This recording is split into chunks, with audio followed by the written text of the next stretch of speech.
morning, beautiful people. All right, it is Tuesday. It's a good day. Well, it feels like a good day. Well, my morning's going great so far, so that's a good thing. Today I am going to talk about.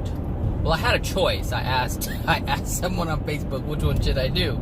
The first one is why prayers are temporarily answered. And the other one is abundance or desiring abundance in the first sphere, and that goes for the prayers as well. There's a reason why these things are limited, and so that's what I'm going to talk about today. The reason why prayers are temporarily answered is because we're in the first dimension. And it doesn't have to do with the first dimension. It has to do with our soul, which is why we're in the first dimension. So currently, we're basically all of us on the planet, with the exception of a few, possibly. We're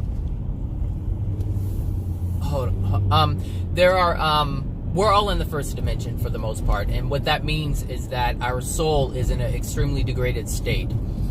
So life as we have known it for the last, I don't know how many thousands of years, has been in the first dimension. And this is what we have come to know as the norm. This is what we see as normal, and this is what this is where we operate from, the first dimension. I don't know what's going on here, but all this trying to get in an accident moving slow is not my business. So, our soul actually dictates what dimension we reside in. And despite us being here on Earth, we also dwell in the dimensions that have already been created.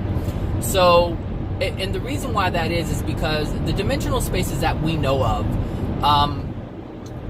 we know it as where the spirit goes when it dies, when it leaves here. But in actuality, we dwell in both places.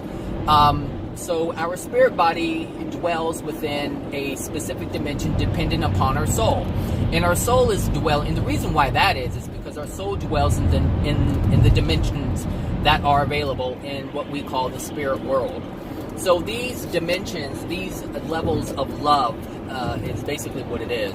These levels of love can be had, but the soul has to be in that condition to dwell in that space.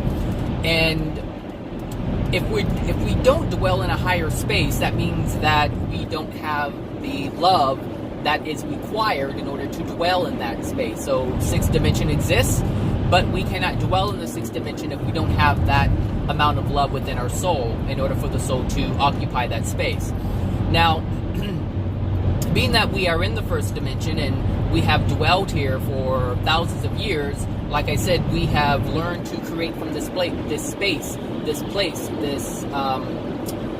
dimensional space of where, I should say, this dimensional space where there is a lack of love.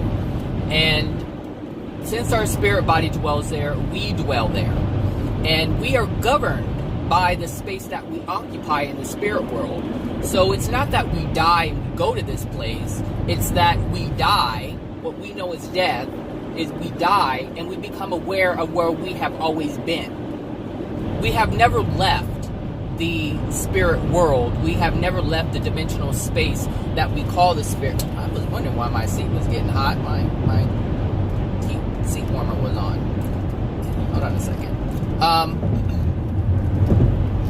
So it's because of this reason our prayers are temporarily answered. So our soul condition dictates our experience on the planet. And sometimes it gets extremely rough. It gets extremely difficult. It gets extremely unbearable at times with our pain that we experience. But that experience is coming to us by way of our soul condition. And so the universe is bringing us experiences that trigger things within us. And here's the thing. This is really important to understand. Many people can experience the same thing. You can take 100 people and put them in a specific experience, and only a fraction of them will most likely be affected by it. Or actually, let me reword that.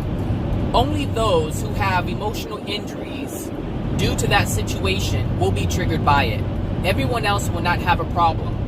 And you find this in many situations around you, like some people are afraid of heights and some people aren't afraid of heights. You have to ask yourself, why am I affected by it, but other people are not affected by it?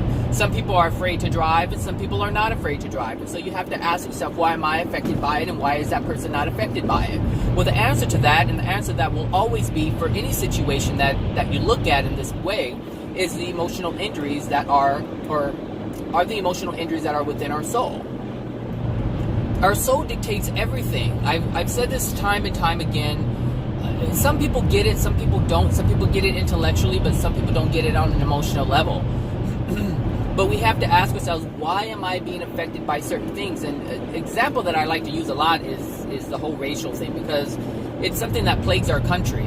And the reason why certain blacks are affected by certain things is because, or certain things, maybe they say, usually it's something someone says. Some people are affected by it and some people aren't. So you have to ask yourself, why is one person affected by it and why isn't the other? It's because there are emotional injuries that are within them that are being triggered. And generally how it works is, you say something, someone is affected. The reason why someone is affected is because they believe it's true, but they don't want it to be true, and it's painful. And so the thing is, it's false, but they have believed it to be true, and this is why they're being triggered. But this is also the reason why the event has happened. It's why the person said the racial slur, or it's why the person did not give them a job, or it's why the person says they're not capable, or whatever the case may be.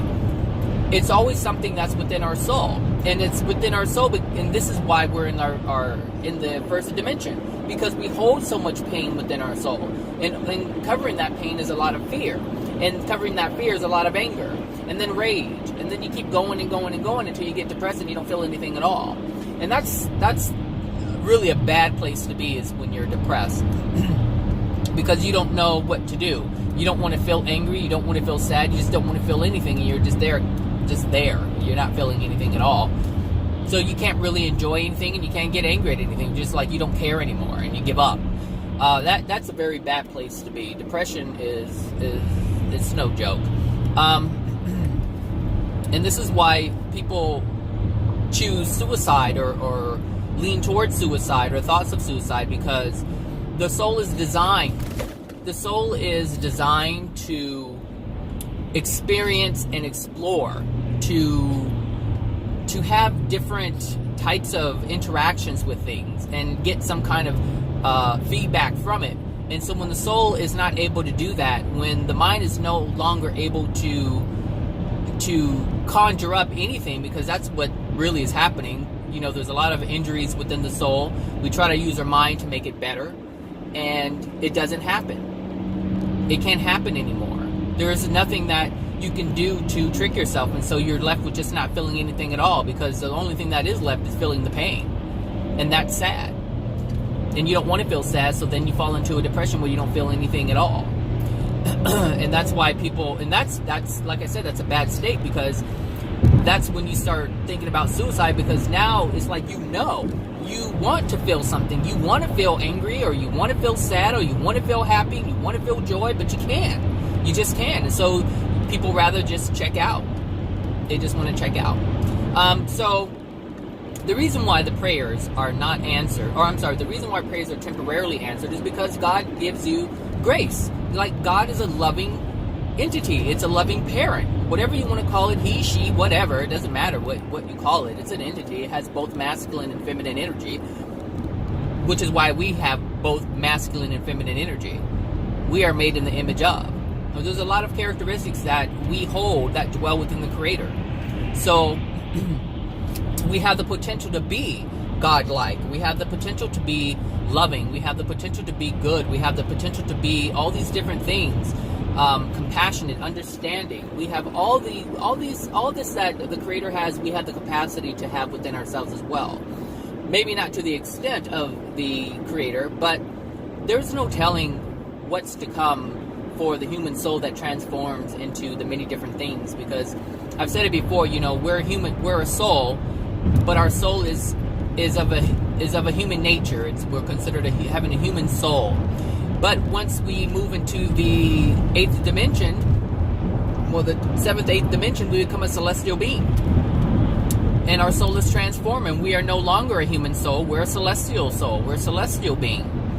Not a human being, a celestial being. And then we live from the 8th dimension all the way up to the 21st dimension, but once you get to the 22nd dimension, you're something completely different. It's completely different, where you don't even have a spirit body anymore. And your two halves, your soulmate, you and your soulmate, which is your other half, by the way, which is you come together and you're created as a whole, or you come together as a whole. It's called the soul union. And so who knows what's beyond that, because there's another transformation that's going to take place. We just don't know what that is yet. The only reason why we know about the soul union is because someone has reached that place and has come back and been able to tell us about it. That's it. But anyway, the reason why the prayers are temporarily answered is because we have to we are the creators of our reality. We are the creators of our life experience. We dictate everything. Our soul dictates everything. So if you look at it from the perspective of the Creator wants to help his children become the best and most powerful beings that they possibly can. Like I said in the last video, I think it was the last video, we don't know the extent of our abilities. None of us here know it because we haven't reached that space yet. Can this be done on Earth? Yes. This could have been done back with Adam and Eve, but they chose a different choice. So they were at the 6th dimension, so to become in the 7th dimension while they were in human form, that wasn't impossible, it was a possibility. And it could have happened like that. It could have happened in that moment if they would have decided to accept the divine love, but they didn't want it. So it can happen on Earth, but the thing is, we are so far removed from that space, we will not be able to, I'm not going to say we can't, but there's so much denial within ourselves. And even though I know all of these things, I still have a lot of pain within my soul. And that prevents me from progressing.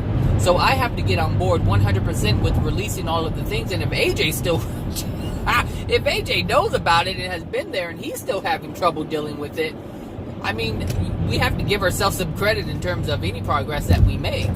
Because we have been headed in a downward spiral. So to catch ourselves and stop the spiral, or at least slow it down, that's progress. But understand it's slowing the momentum first. We have to slow down the momentum before we come to a halt. And then once we come to a halt, we have to undo all that we have done. It's not just, become more loving. We have to undo all the things we've done. And what I mean by that is, we have to ask for forgiveness for the things that we've done. And we have to forgive the people for the things that they have done to us. And if you really think about it, we're not willing to do that. We are not willing to do that. On some levels, I want to, but I still hold resentment towards certain people to the point where I don't want to have anything to do with them. And so, and I kind of thought a long time ago that it's like, okay, well, I don't hate them anymore. But when I think about the things, when I think about being around them, I get very uncomfortable. Just the thought of being around them makes me uncomfortable, which tells me I'm not over whatever I thought I was over with. And so it's not so easy when you're just trying to figure this stuff out. But anyway, I keep skipping over this prayer thing. But the reason why our prayers are temporarily answered is because our soul dictates that it can't be sustained forever.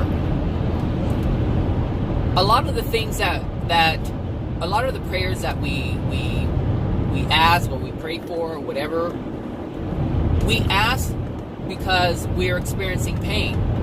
But we have to understand that pain is being experienced because of our soul.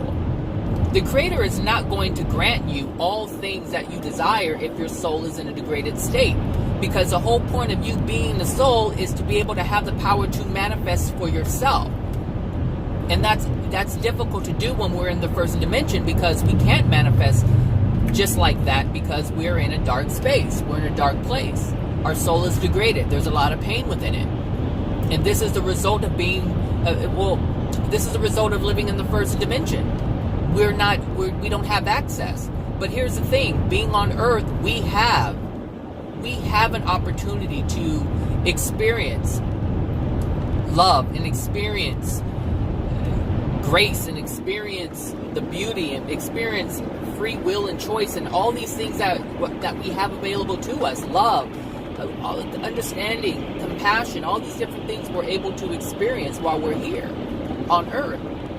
But the thing is, every single night we are in our sleep state and we are in the spirit world. And in the spirit world, we experience an experience that is based on our soul condition. And we don't have this grace. All the color that we see, all the things that we have that we enjoy here, if you're in the first dimension, we can't really experience those things. Well, it depends on where you are in the first dimension, because there's many levels within it. But for the most part, most people don't experience abundance. Most people don't experience different things. And so the Creator will temporarily ease your pain. And it lasts for a few days, a couple days. That's it. It lasts for a while. And then you have to revert back. Like, the Creator will give you release, and that's the grace that the Creator gives you. It's like, okay, I know you're suffering.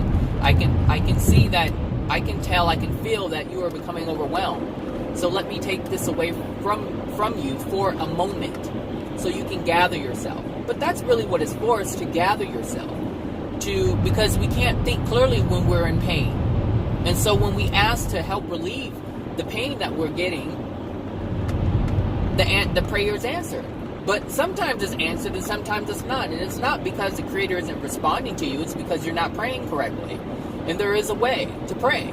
It has to come from your soul. It has to come from within yourself, within you. It has to be a feeling. You can't just say, oh God, please help me get out of this mess. No, it has to be a feeling. There has to be a true, honest feeling. Because those are the only things that exit the universe. For the Creator dwells outside of the universe. Just like you created, if man creates a car, the man is on the outside creating the car. The man is not in the car. The man is not the car. The man is outside the car creating whatever it's creating. And that's with all things. Whether you're creating a vase, whether you're creating whatever, it doesn't matter what it is, steel, you're on the outside creating it. A house, you're on the outside creating it. The Creator dwells on the outside. This is how you know. You look at how we function, and you'll understand how the Creator functions. How the Creator creates is how we create. We just create without love. The process is the same, but the intent, the feeling, the emotions behind it are completely different. You can make a house in love. You can make a house just because you want to make money off of it. The love that you put into your creations will dictate its outcome. Just think about the things that people put love into. They pay attention to detail and quality. But when someone doesn't care, they just throw it up. Which is why our houses are crap. Seriously, our houses are crap. Before, things were made with solid quality materials. And then people wanted to get cheap. They want to be like, oh, I want to make more money. How can we make more money? Well, we can come back here. We can come back there. Okay, let's make straw houses. Let's make houses out of straw and sell it for $500,000. And then, 80-mile-an-hour winds come by and everything's broken. Seriously, that's how it is. We don't create in love. So we suffer the consequences for that. It's no different. It's the same thing. But that's the prayers that we get, or the prayers that are granted to us, are only temporary. If our soul, and here's the thing, we wouldn't have to pray and ask for things if we were able to create the things for ourselves. If we were in a great condition, if our soul was in a condition where we could manifest on our own, we wouldn't have to ask the Creator for anything other than its love. That's truth. We wouldn't have to say, oh God, please help me pay my bill. Oh God, please help this. Oh God, please. Oh God, please. Oh God, please. Oh God, please. Oh God, please. This look. Oh my gosh. Like, really? That's what, really. If you were able to manifest all that you desire instantly, what would you have to ask the Creator for other than His love? And here's the thing. If you were able to If you were able to manifest all that you ever desired, do you think you would even ask for God's love? Probably not. Probably not. And the reason why that is because you would think that you are able to have whatever you want and you don't need anybody. And this is what Adam and Eve went through. This is the point that they were at when they were incarnated here on earth. They were able to manifest whatever they wanted. And they thought that they had the power that God had, but they didn't know anything before. They didn't know anything before themselves. And they didn't know anything beyond where they were because they were the first human beings. They were the first human beings. And so they knew nothing. And so they made a decision based on the nothing that they knew.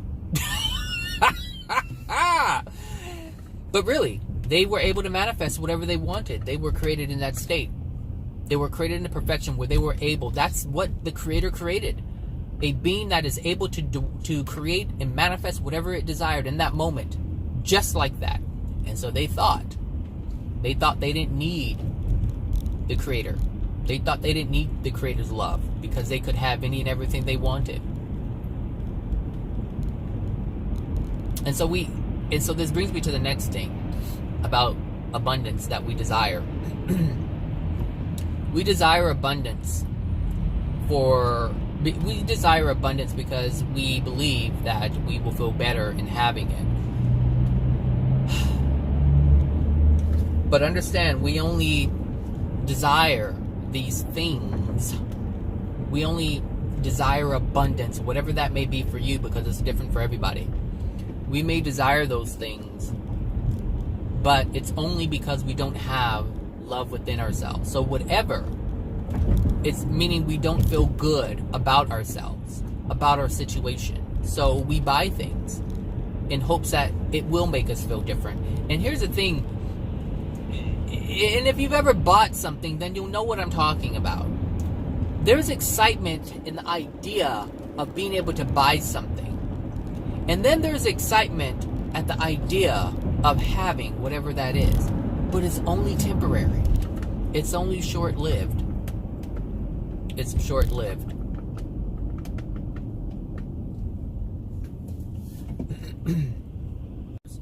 It's short-lived. It's only temporary. It can't last. And the reason why is because our soul condition won't allow it.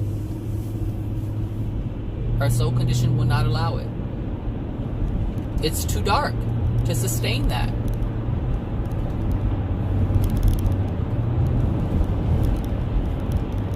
It's too dark. So any relief that we have, whether it's buying something or the Creator answering a prayer of ours, it's only temporary. It cannot be sustained. It cannot be sustained. The only way that can be sustained is if our soul condition is in a good place and we are able to have that, and there's nothing within our soul that's impeding our having of whatever it is that we desire.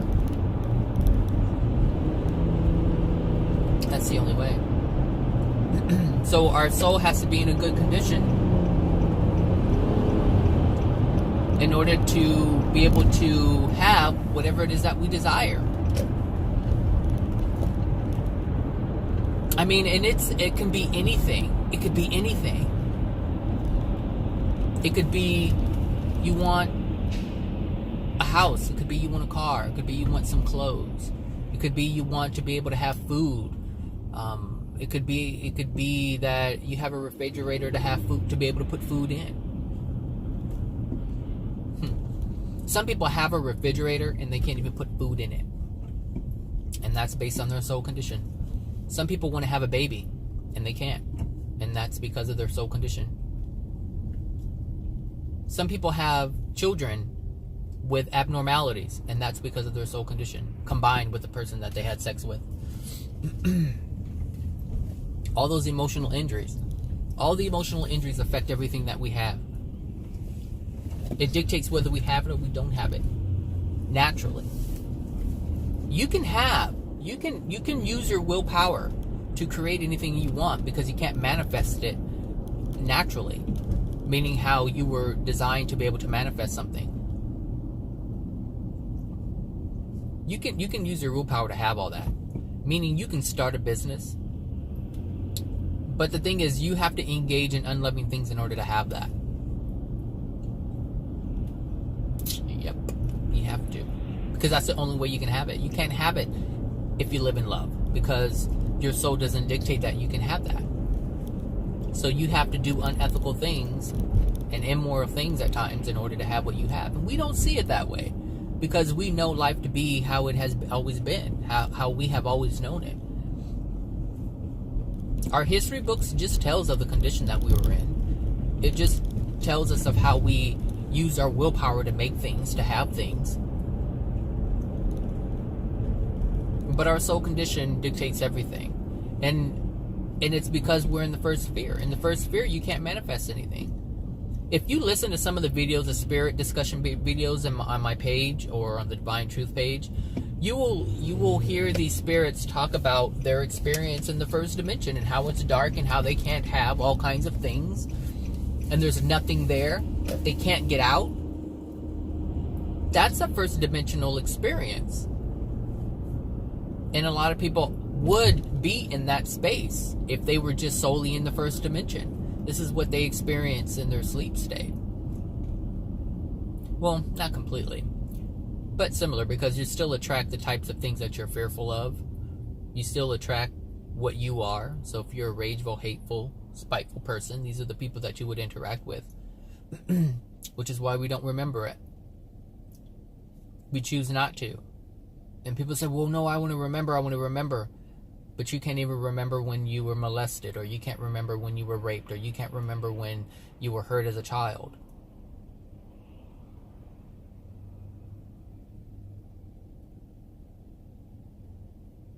That's the truth of it. People say, I want to remember what's going on in the sleep state, but they don't even want to remember what happened 20 years ago, 15 years ago, 10 years ago. Oh, I don't remember that. I don't remember that. Because they completely block it out. Completely. And then they have the audacity to say they want to know what's going on with them in the sleep state. Emotionally, they don't want to know. Intellectually, they want to know. But the soul dictates everything. The soul is dictating whether or not it remembers or not. It's an emotional experience, and people want to deny their emotions. So you want to know what you're experiencing? That's not true. You say it's true. You may believe it's true. You may think it's true. But emotionally, it's not true. If it were true, then you would be able to remember. And you would certainly be able to remember the things that harmed you when you were a child in this physical incarnation. So the reason why you can't have abundance is because we're in the first dimension. Abundance doesn't start changing until you move up higher in the dimension. Even the first dimension, there's certain things in the higher level of the first dimension that's called Summerland. And if you're in that place, then you can naturally manifest things. You know, and I've talked about my house before, and it still blows my mind. You know, that I really didn't have to work for it. I didn't have to pay for it. I still don't have to pay for it. I was literally given a house. Just given a house. Even the earnest money. You know how you have to, I don't know if some of you, if you haven't bought a home, you probably don't know, but there is something called earnest money, and you have to put up. And it could be a few $1,000s or whatever, but that's money that you can't get back, and if you pull out, you can't get that money back. And so, I don't know how it's calculated, but I know you have to write a check, and basically that check is held, and you have to honor that check if you pull out. And if not, it goes towards the house. And I even got that back. I literally did not have to put a single dime down. Like, I did it in good faith. I wrote the check like you're supposed to. You're required to. And they handed it right back to me and said, oh, we don't need it. Because the money that I was given for the house, $60,000. I was given $60,000 to put down on a house. Given. Just given. It blows my mind. And so that says something about my soul condition that I'm not fully aware of. Where I was, or where I was in that moment, and where I am now. Because this all went down before I even knew anything about soul condition and how things are given or granted or whatever. But anyway, and the reason why this comes up, it's so new, fresh, is because yesterday I was walking down the hall of my house, and it just hit me. I was like, I have a house. Like, it just, I don't know why. I was like, I have a house. It was weird. It was a weird feeling. And, I think it's different for people who actually saved up the money and they put the down payment down, and, they went through the process of really putting themselves in it in order to make it happen, meaning they worked and used their willpower to have it. And I didn't have that experience.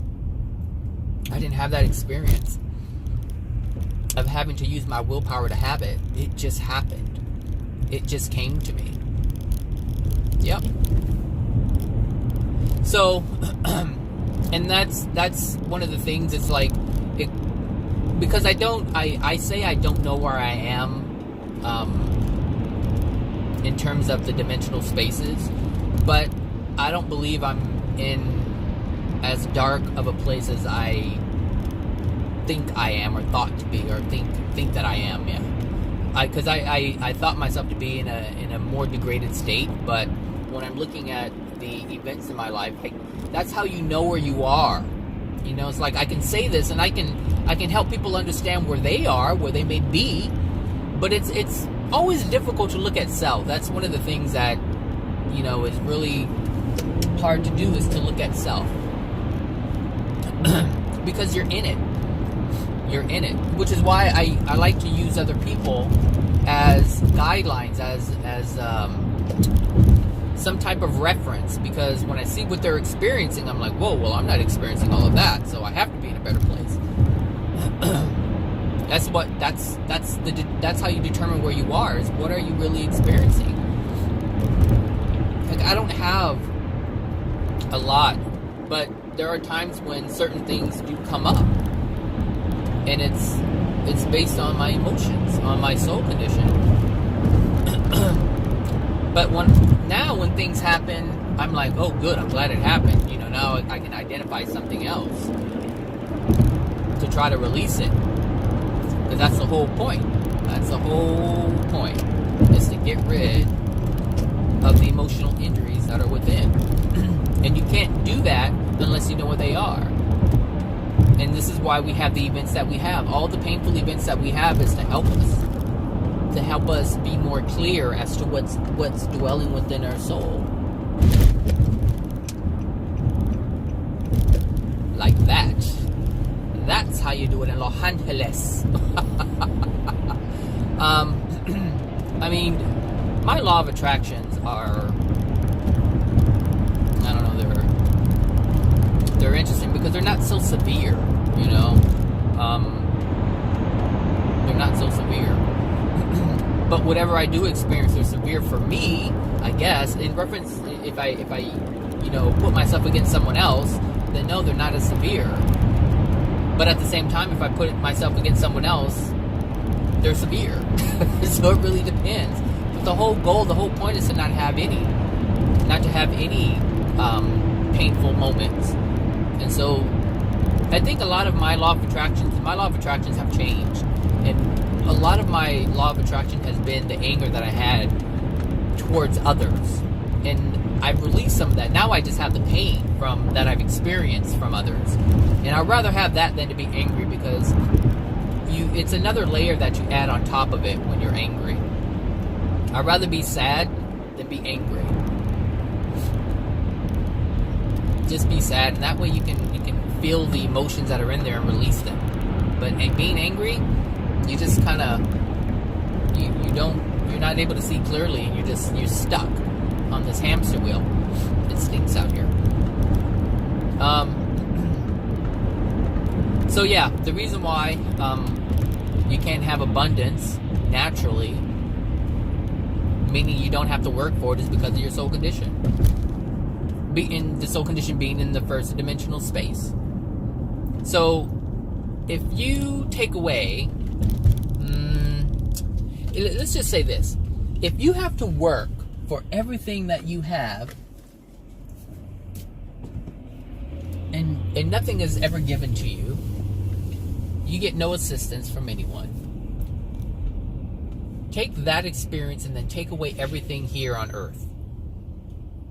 Like all the things that man has created for you to have or for us to have, take all those things away and ask yourself, what do you have?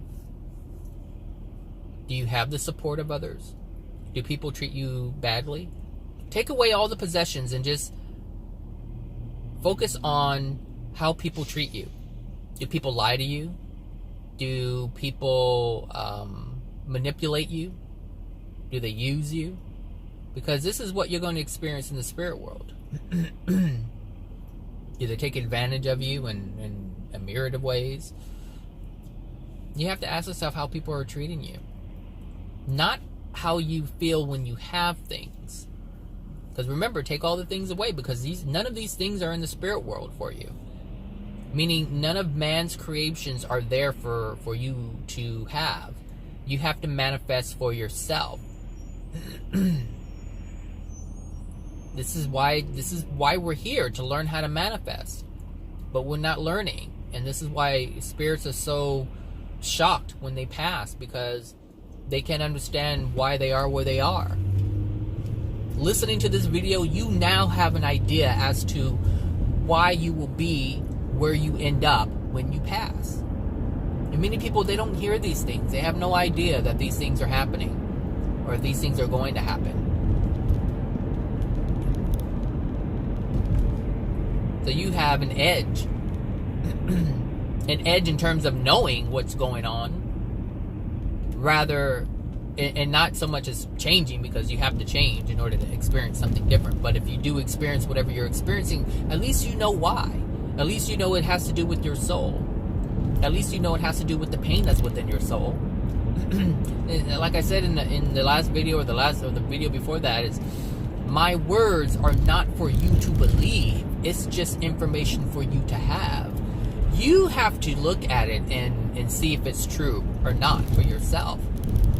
And if you can see the connections, if you can see the truth in it, then you can use it to better yourself. You can stop doing things that are unloving. And the thing is, once you clear up your soul, you'll stop other people from doing unloving things to you. The only way to control another is to control yourself. The only way to stop another from abusing you is for you to get rid of whatever is in your soul that's calling their abuse to you. That's the only way. This is why you cannot make, like, people went crazy on this voting thing. A lot of people turned out for voting, and they're trying to force change through the physicality, not understanding that the things that they are wanting change has been created by their soul. And it can't be changed with the physical things. Voting, you understand that everyone on the planet is a degraded soul. So who are you voting for? A degraded soul. How many of you have good intentions but end up making bad choices? End up hurting people. End up hurting yourself. You have good intentions. Oh yeah. How about this? Oh yeah, I'm going to go to school. I'm going to get a degree. And I'm going to be this. Just to get it, and you can't find a job. Your intentions were good. Your intentions were there to better yourself. But your soul says you can't have that. Because you're trying to use your physical body, the physical means, to change your life experience. And not everybody can do this. Not everybody's soul is allowing of this. How many of you women out there say, oh, you know, my life is not going to be complete until I have a child, and then you have a child and you're just miserable. Because you realize you no longer have freedom. And you realize that you thought you were struggling before, but now you're struggling even more. You could barely feed yourself before, and now you're having to feed yourself a baby, and maybe a man who doesn't even work. Maybe. I don't know. Your soul, the thing is, when we do things that are unloving, and what I mean by that is when we do things to try to run away from the pain that we have within our soul, we create more pain for ourselves. Anybody who has kids and are suffering more emotionally now that they have them created those children outside of love. There was a reason why. Some women do it for money because they can get welfare. Some women do it to trap a man so that he can take care of both of them. Some women do it because they don't feel like they're a woman until they have a baby. Some women do it because, and men do it too. Oh yeah, men do it. Some women have children because they're lonely and they want a baby to be there with them. There's many reasons, and all of these reasons are unloving. All of them are unloving, because what you're doing is you're using the child or putting expectations on the child to serve a purpose, rather than it just be for the sake of love. And so for that, you have to suffer the consequences of having more emotional pain, more emotional distress. How am I going to do it with the babysitter? Not everybody has this problem. Not everybody has this problem. And there was a post on, I think it was Jada's Red Table Talk, or Red Table Talk, I think it's called. And someone had posted that they have kids and they're angry. Oh, they called their mother-in-law selfish. They said, my mother-in-law is so selfish, and lazy. That's what they called her, lazy and selfish, because they won't come over when they want, when the parent wants them to come over to help with the kids. They said she only comes around when she wants to come around. And when I read that, I was like, are you serious? And then I thought, yep, they're serious. Oh my gosh. So that whole scenario, so it's so crazy, but that's what a degraded soul does. This is the perception of a degraded soul. So I actually wrote something. I was like, it is not their responsibility to take care of your kids. And I'm sure they didn't say, hey, you and this person get together and have sex so I can have a grandchild. This was a choice of the two people who had sex to have a child. Now, they're saying kids, so clearly they didn't learn the first time how difficult it could be. So they had another one. And I'm telling you, the reason why they had it isn't because of love. Maybe because they wanted to feel the affection of the other person, and they didn't even think about how it would be for the child to be in that kind of situation. So a baby came out of it. And now they have to suffer the consequences of it. But that's the truth of it. The truth is, they're your children. They're your responsibility. And if you didn't want the responsibility, then you shouldn't have had them. But a degraded soul doesn't look at it like that. A degraded soul can't see anything. They can't even see the results of their actions. The only thing that people can see are the feel-good moments from their actions. That's it. Anything else? Nope. Consequences? Nope. Can't be seen. Because a degraded soul is blind. A degraded soul is blind. They cannot see the truth.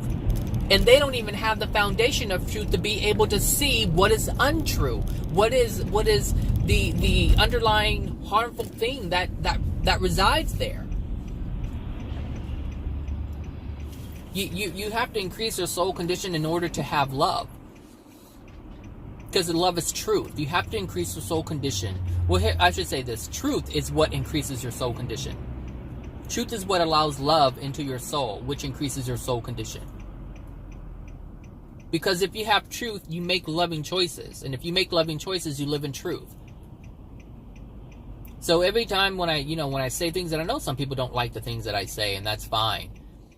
But when they come to realize that it's the truth that needs to be held in order for love to enter their soul, they'll start thinking about the things that I've talked about.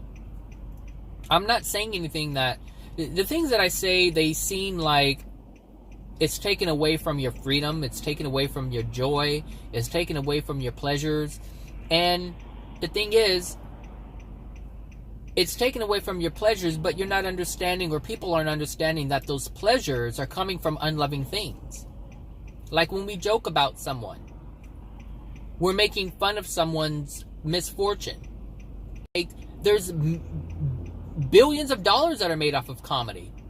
And comedy is based on laughing at someone else. Laughing at someone else's misfortune, making fun of someone else's misfortune. That's what, I don't know why this light didn't change. That's what, maybe I should move up. That's what the lack of love looks like. And we have to be aware of this. We have to be aware of this. Like this lady crossing the street on my left. She doesn't realize that what she's doing is unloving. Like, there's a reason why we don't cross when the little hand is up. We can only really cross when, or we can only cross when that little man is on there. But there's a reason for that, because it holds up traffic. Like, there's a certain amount of time that you have to cross the street if you're there, and you just start walking. But once that hand is up, you're not supposed to cross the street, because there's a potential of backing up traffic, and you're holding up other people from doing what they need to do. And look at, see, same thing right here. See, this is what I'm saying. This is what I'm saying. You're not supposed to do it for that reason. For that reason. But people don't look at it as being unloving. Because they don't care to understand. They don't care to know. I know that. I know it because I got a jaywalking ticket. But I didn't know before, and I didn't know that I was being unloving. And I can tell you this, I didn't even know I was being unloving after I found out that was against the law. Because I did not know what love or unloving was. I did not know what that meant. I did not know what that looked like. And I didn't know why it was unloving. Because we live our lives based on what we want to do. We live our lives based on the things that bring us joy and pleasure. We are focused on what we want to do, and we could care less about what's going on around us.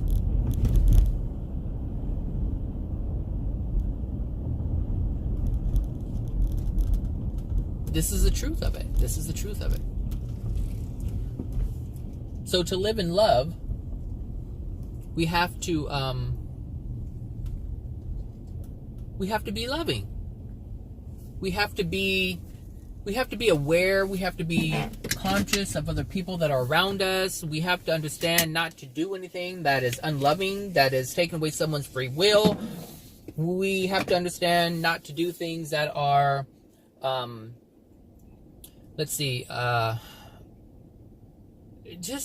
just impeding someone else's desire to do whatever that they desire, if it's in harmony with love. Like, what was it? There was something where, there was another red table talk. Some of these things that people come up with, man. They were saying, she's saying, this lady was saying she's ready to marry, but he's not. And I'm thinking, why are you forcing the issue? The man doesn't want to get married yet. He's still with you. He has a child with you, but he's not ready to get married yet. And the thing is that being married isn't going to change anything. I mean, he's still there. So if you have a ring on your finger or you don't, he's still there willing to take care of his child. But this lady was forcing the issue about being married, about him committing. And it's like, just because you're ready doesn't mean that he's ready. And you have to honor where he is. And it's unloving to try to force someone or pressure someone to do something that you want when they're not ready to do it. And actually asking other people about it's like, what should you do? What you should do? Like this lady was asking, what should she do? And people were saying, no, just leave him. If he's not ready to commit, just leave. It's like, this is unloving. Because you're having a life, you're living with this man, you're having a relationship with the man. He's there raising his daughter. I don't know if he's working or not, if he is or not, but he's there with his daughter. He's present as a father. What's the problem? Well, I want to get married. Well, why do you want to get married? See, that's the real question. Why do you want to get married? I already know the answer. I looked at the profile. I looked at the profile. I looked at the pictures, and I understood exactly what was going on. I understood when I saw her, when I saw him. I knew the codependent addiction that was in place that created that relationship. That she did not experience love, and she was abandoned as a child.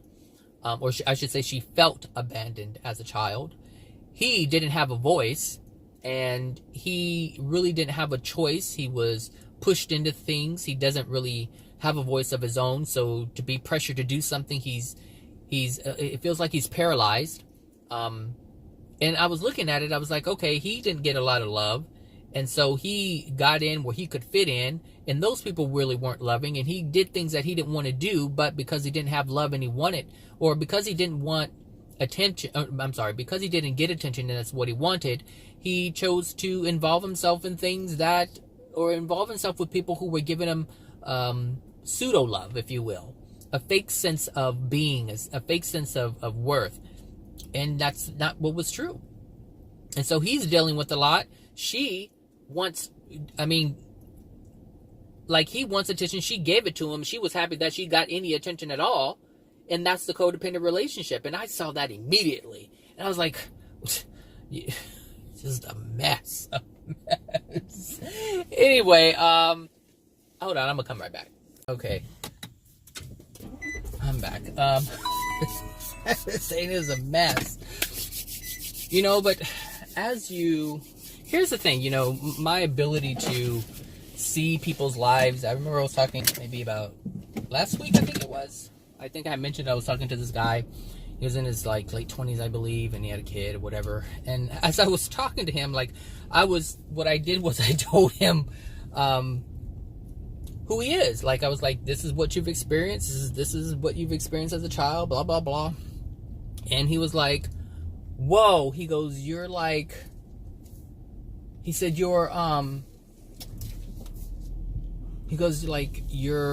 no, I was explaining certain things, but I was explaining certain things on purpose. So I was saying things that I knew were directly related to him. And so he was like, you're speaking to my life. You're describing my life right now. And this ability, some people have it. I think I've had it since I was a kid, where I was able to see the truth in people, even though they were not telling the truth. I was able to understand why people were doing the things that they do. But as you increase and there was actually a moment between my childhood and now where I lost that. And I remember, I was like, how come I can't see the things that I used to see? How come I can't feel the things that I used to feel about people? And it has recently come back. And it happens when you increase your soul in love, because love allows you to see things. It just allows you to see things. And when you don't have it present, it's difficult for you to identify what those things are. And the reason why this is because when you have love, you have the ability to see things so you don't make mistakes, so that you don't create karma for yourself. But when you're in a degraded state, you don't have that vision. But you can always get this. It doesn't matter where you are in your life. You can always have this. But you have to do one thing, and that one thing is to accept truth. And some people don't want to accept that. And a real simple one is this whole Jesus thing.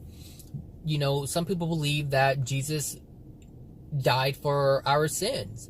And if this is something that you believe, then it's an untruth. And it's hard for people to wrap their head around that, because their whole life they have been told that Jesus has died for their sins. And the only reason why they believe that is because someone told them that. Growing up, Jesus died for your sins. Jesus died for your sins. And this is where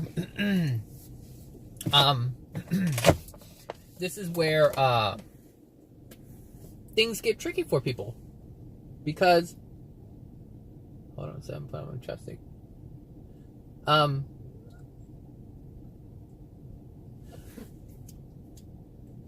people want to hold on to their belief. They want to hold on to whatever faith they have, and even if it's untrue. And this is the thing, they don't want to let it go. And the reason why they don't want to let it go is because they believe it to be true. And they're not willing to question anything. They're not willing to do it. They're just not. And therefore, they're not able to hold truth. And then they're not, which means they're not able to see things clearly. Meaning they're not able to see the downside to their actions. And this is why they keep making mistakes. So if you believe, here's the thing, if you believe that Jesus died for your sins, and that means that everything that you do will be washed away. This is part of the belief. This is the result of having that type of belief. If Jesus died for your sins, that means all sins that you do are already forgiven. That is a belief. But when you listen to these spirits or experience their life in the spirit world, you see that that's not true. And this is what I'm saying. If you want to know truth, and this is the thing, it has to be a desire that's within you. It can't be an intellectual thing. You cannot hold on to the lie or the untruth and say, I want to know truth, when that's not the case. It has to be within your soul. I have a soul desire for it, which is why it comes pouring down upon me. And this is with anyone. If you have a soul desire to know what truth is, you'll go for it. You won't just want to use truth to get out of your situation. No, I know some people like that. They use truth to get out. They try to use truth to get out of the situation. And the end result is they're always stuck in that situation. I have someone who asks me questions all the time, and they're trying to use truth to help themselves get out of the situation. I'm not trying to get out of any situation. I just want to know what truth is. Because I personally want to be a better soul. I want to be a better person, a better human being. I just want to be better. I don't want to do anything that's hurting someone, because it's not my desire to hurt someone. It has to be on a soul level. Your desire to change has to be on a soul level. That's the only way truth is going to come to you. And if it does come to you, it's the only way it's going to be absorbed. Otherwise, it won't be absorbed. It'll be in your head, but it won't do you any good there, because the soul is where the change happens, not your mind. You can change your mind all the time. You change your soul one time, it's done. It's done. Can you fall? Yes, you can fall. The only way not to fall is when you become a celestial being. Up until that point, you have to desire to not fall. You have to desire to remain in truth until you receive divine love and you become a celestial being. At that point, you don't have to worry about anything, because you can't fall. And knowing how that works, knowing that truth, that erases another untruth, which is Satan. Because Satan is said to be an angel that fell, but you can't fall. Once you have divine love within your soul, you can't fall. It's impossible. Impossible. So that means that Satan can't even be a thing. It can't even be a real thing. And it's not a real thing. But it is something that someone has created for you. And you believed it. So someone has created an untruth. For whatever reason. It could be that they wanted to use it as a metaphor. They wanted to use it as fear. And even at that, it was unloving. Same thing with Santa Claus. Is it unloving to create this fictitious character? Yep. Because what you're doing is you're creating something that's untrue. Same thing with the bunny rabbit. What is that? Easter. The bunny rabbit, Chris Santa Claus, and I don't know what other characters. St. Patrick, Leprechaun with the magic powers, whatever. It's all the same. It's all lies. But you choose to tell these children these lies. And what that does is it teaches them how to accept lies. It teaches them how to accept lies. And this is why people today accept lies. The boogeyman? That's the same creation as Satan. The boogeyman doesn't exist. Do demons exist? Absolutely. Absolutely. Demons do exist. But all demons are human souls. It's nothing outside of ourselves. It's not something that's different than us. It is literally the human soul in a degraded state. That's what a demon is. These are the truths, people. These are the truths. And a degraded soul has no power. A degraded soul only has power over another degraded soul. Which is another reason why you should want to become a more loving soul. Anyway, that's that. Let me get out of this car. So anyway, that's that. If you have any questions about anything, let me know. I'm pretty sure I was very clear about what I talked about, so I don't see why there would be any questions, unless you have specific personal questions that are specifically pertaining to you. But I mean, I believe I was quite clear in the things that I said. The only issue people would have is whether or not they want to believe it. That's the only problem that's preventing them from anything, from moving forward, from progressing. All right, everyone. So have a wonderful week. Hope you had a great holiday, if you had a holiday, and if not, well, hey, there's more coming up somewhere. All right. Talk to you guys later. Bye now.